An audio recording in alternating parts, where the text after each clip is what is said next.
മത്തായിയുടെ സുവിശേഷം 20-ാം അധ്യായം 1 മുതൽ 11 വരെയുള്ള വാക്യങ്ങൾ.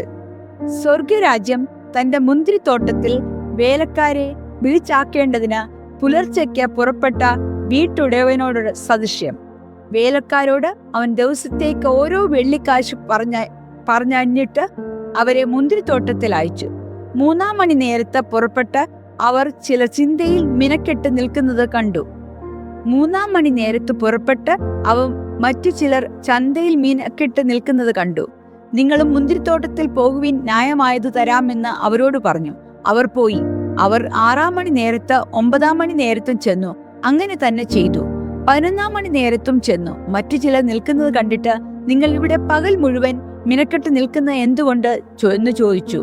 ഞങ്ങൾ ആരും കൂലിക്ക് വിളിക്കായകൊണ്ട് അത്രേ എന്ന് അവർ പറഞ്ഞപ്പോൾ, നിങ്ങളും മുന്തിരിത്തോട്ടത്തിലേക്ക് ചെല്ലുവിൻ എന്ന് അവരോട് പറഞ്ഞു. സന്ധ്യ ആയപ്പോൾ മുന്തിരിത്തോട്ടത്തിനുടയവൻ തന്റെ വിചാരകനോട് വേലക്കാരെ വിളിച്ച് പിമ്പന്മാർ തുടങ്ങി മുൻപന്മാർക്ക് വരെ അവർക്ക് കൂലി കൊടുക്കുക എന്ന് പറഞ്ഞു. അങ്ങനെ 11-ാം മണി നേരത്ത് വന്നവർ ചെന്ന് ഓരോ വെള്ളിക്കാശ് വാങ്ങി. മുൻപന്മാർ വന്നപ്പോൾ തങ്ങൾക്ക് അധികം കിട്ടുമെന്ന് നിരൂപിച്ചു. അവർക്ക് ഓരോ വെള്ളിക്കാശ് കിട്ടി. അത് വാങ്ങിയിട്ട് അവർ വീട്ടുടയവനെ തന്റെ നേരെ പിറുപിറുത്തു.